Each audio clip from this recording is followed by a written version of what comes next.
Good morning. I have some special guests I want to introduce you to today.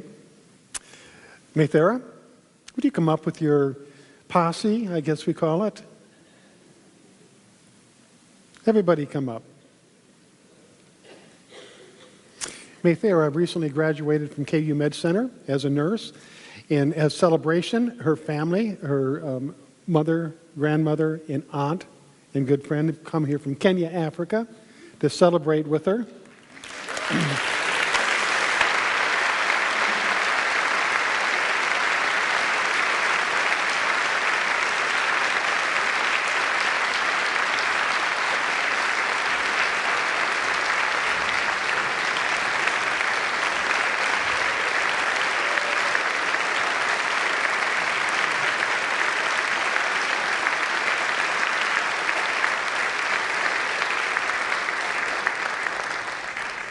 Let's see, and this is Auntie. This is good friend. Her and Grandma have been friends for 50 years. This is Mama. And this is our guest of honor who graduated yesterday. We're so proud of her.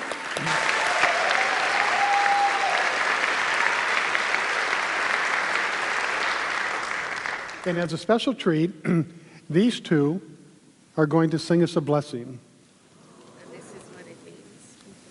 And before they start, it means, I cannot thank the Lord enough for his goodness, but I pray that I will continue to be obedient and loving. This comes from their church in Kenya.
Yeah, okay.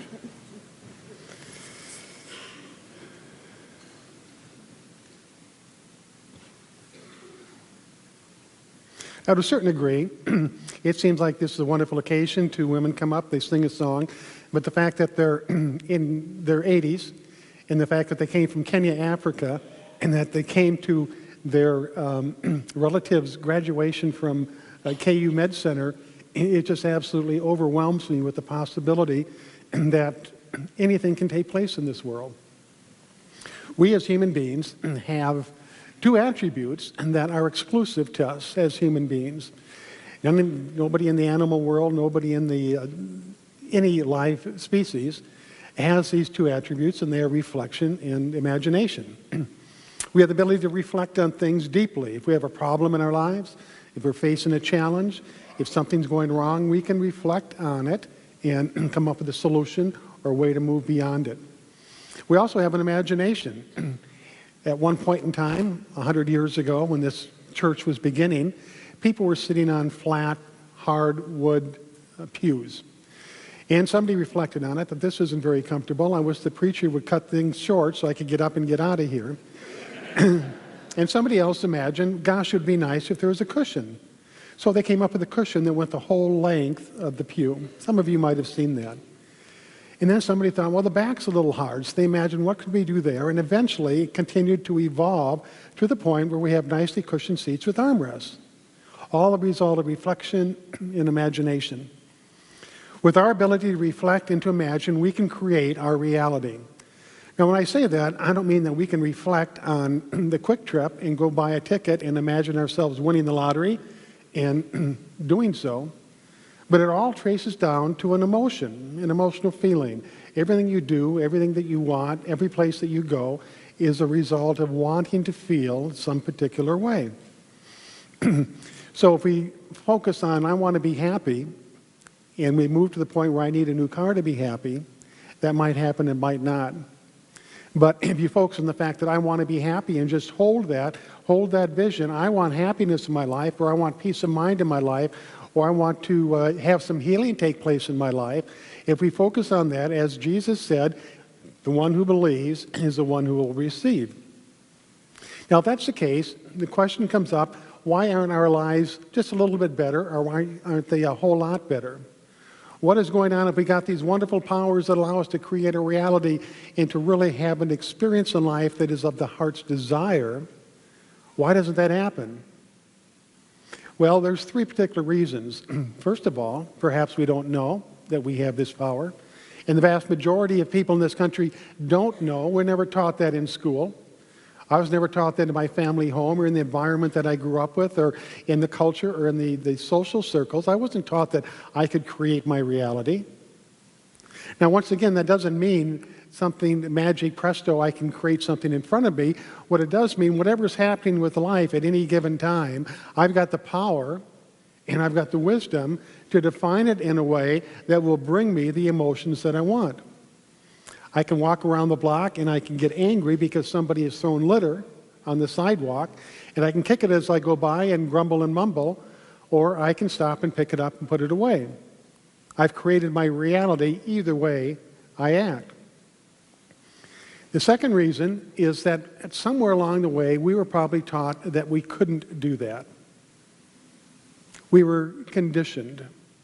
Each and every one of us, we come into this world, our minds are like a brand new computer, never before programmed, and we're just open to direction from the world. And our parents, our older siblings, our teachers, kids in the playground, they all tell us stuff that we take to be true, and we become conditioned to that is the new reality, that is my life, that is how I am. We're all living in a state of being conditioned to some degree. If we haven't done anything to recondition ourselves, and then we're living out the life that was programmed into us. But the point I'm trying to make is that no matter where you're at in life, no matter what is going on, and I know there's big problems out there. I know that some of us face depression, some of us face anger, some of us face deep hurts from childhood. But what I'm saying is we don't have to be imprisoned in that. We can move beyond it. At a marine base in San Diego, they did an experiment with two fish. They put them in a big aquarium. They put one fish on each side. It was a small tropical fish. And they put a glass partition right down the middle. Fish on each side. As the fish began to grow, they would move up to that centerpiece in the glass, and they kind of bump it with their nose. And then after a while, they'd move up to that centerpiece, and they wouldn't touch it. They just knew that was the place where they turned around and they swim to the other end of the aquarium.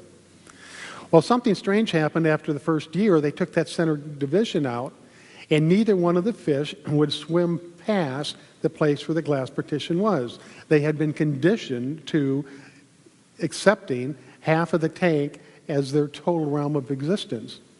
And I tell you that because it's exactly the same way for us. If you were told as a young child, or if you were conditioned as a young child, and that you weren't smart enough, or you weren't pretty enough, or you weren't confident enough, or whatever it might be, you accepted that as true, and your existence, your life, your area of experience began to shrink down to the point where you're only living part of the life that's available to you. Now, Jesus did say, pray and believe as if you received what you're praying for. Pray for peace of mind, pray for happiness, pray for love, pray for whatever it is in the emotional state, and it will come to you. Jesus said that whoever takes the plow in his field, or takes the plow in his hands to plow the field, and looks back, does not deserve the kingdom of heaven. Now, two things. First of all, the kingdom of heaven he's referring to is that state of mind that is very serene, that is very peaceful, that is very fulfilling, and that is very motivating for one to get up and move forward and experience life in a greater manner. So when he said the one who looks back while plowing the field, that meant in those days the fields were plowed with a plow and an oxen of some sort. And as they were plowing, is very, very hard work. Occasionally the plow would hit a rock of some sort, or it'd go into a divot or a gully or something, and the person plowing would trip, they would fall, they would stumble. Well, they looked back to see what it was that made them stumble. They would plow a crooked furrow. And if the furrow was crooked, that meant that the crop would be much, much less. So what they would do to prevent this is they would take a spike or a stick at the end of the field and then tie a red ribbon on it. And the objective was to keep their eyes on the red flag. No matter what, you might trip, you might stumble, you might fall, but you never take your eye off the red flag, because if you do, you'll plow a crooked furrow. You're not going to get to where you want to go. The advice that he's giving them, if you have something in mind that you want to manifest in your life, if you want to be a certain kind of person, and that might mean breaking free of an addiction of some sort, it might be overcoming alcoholism, it might be healing the wounds of a divorce, whatever it is that hampers your peace of mind, you set in place a vision, a mission of how you want your life to be, and you move forward. And you never take your eye off that particular goal or that particular vision. Things might happen along the way where you'll stumble, you'll fall. Other people won't react the way you want them to react. All things can go wrong. Keep your eye on the red flag and move forward. Surely, sometimes slowly, but always move towards that which you want, and it will be yours.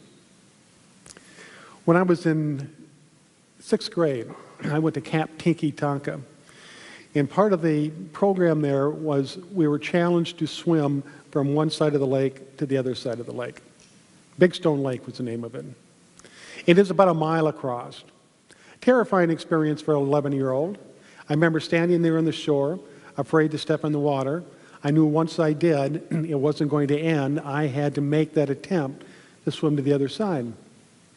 So it was a cloudy day. It was kind of a cold day. We were all lined up there. There were rowboats on the side that were going to guide us. I stepped into the water, and the water was cold. The waves were high. The sky was kind of a cloudy, dark color. And I went into my knees, and I went up to my waist, and I started swimming. And the waves were high, and the waves were strong. And after maybe a quarter of a mile or so, I gave up. I thought, I cannot do this. But the people in the boat kept saying, just keep going. Just keep going. Just a little further. Just a little further. I was gasping for air, and I was trying the best I could to keep going, and I wasn't even halfway there. And then one of the people in the boat said, you only have to go halfway. Just go halfway. And I thought, well, that's an out. I can do that. I can go halfway. And so when I got halfway, I got ready to get into the boat, and he said, no, just a little further. And then something miraculous happened. As I passed that halfway mark, all of a sudden, instead of the waves coming against me, the waves picked me up and started moving me towards the other shore, which happens. You go through that whirlpool period in the middle of a lake, and then the waves shift direction. And that's exactly the way it is with our lives. When we attempt any kind of a goal or an objective, or if we have a desire that we want to achieve, it is very difficult at first. It's very difficult to take that first step. It's very difficult to have the confidence and the courage to continue on. But the further we go and the more we adjust to it, the more we adapt to it, all of a sudden it's like the universe begins to support us in wherever we want to go. And once we get halfway, we feel the energy, we feel the momentum, we feel the confidence within us saying that I can do this. And we move towards that, what we want to accomplish. This whole message this morning is that you don't have to live with anger. You don't have to live with an ongoing sadness. You don't have to live with feeling less than other people. Life is yours. It is absolutely open. There is no prison of conditioning that can hold you as long as you determine exactly what it is you want and you determine to make that first step towards what you want. If I want to be happy, I don't have to think of all those things that will make me happy. I just need to focus on, I want happiness in my life. And if I focus on that, happiness will abound from every area. So as we go into meditation, I want you to think about this for a moment. If there's something in your life that needs a little fine-tuning, if there's something that you want to increase that is good or decrease that is bad, think that out. Just focus on it. Then keep your eye on that red flag and slowly progress towards it. We'll now move into meditation.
I invite you to take a deep breath and hold it for a moment and slowly exhale. One more time. And as you exhale, feel every muscle in your body becoming relaxed.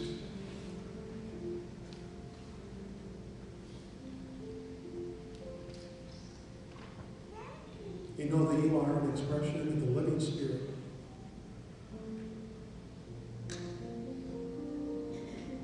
You have skills, capacities that are immeasurable.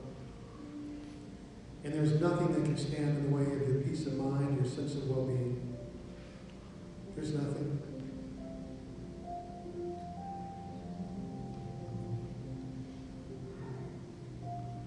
Feeling as if you're not as good as you should be, or that you don't have a sense of self-worth, it's simply a condition. A condition that's not founded on truth. In this moment, we move beyond that condition.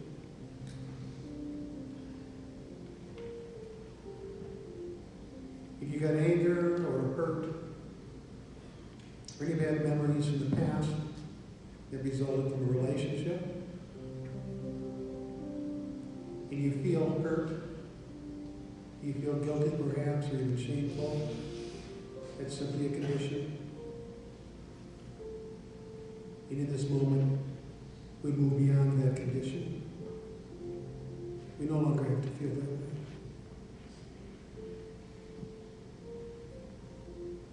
If you're worried about your future, if there's undue anxiety or stress in your life,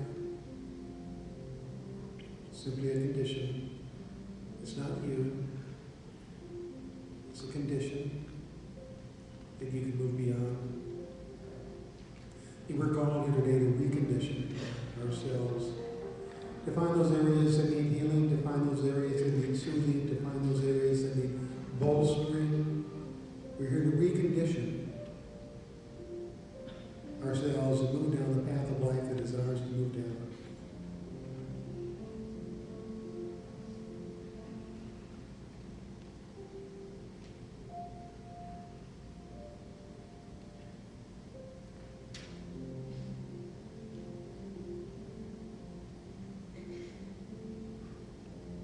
As we end this meditation, we go forth affirming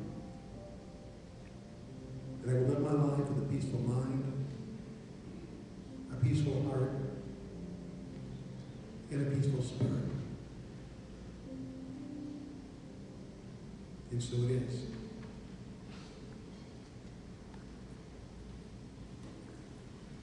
Peace I give to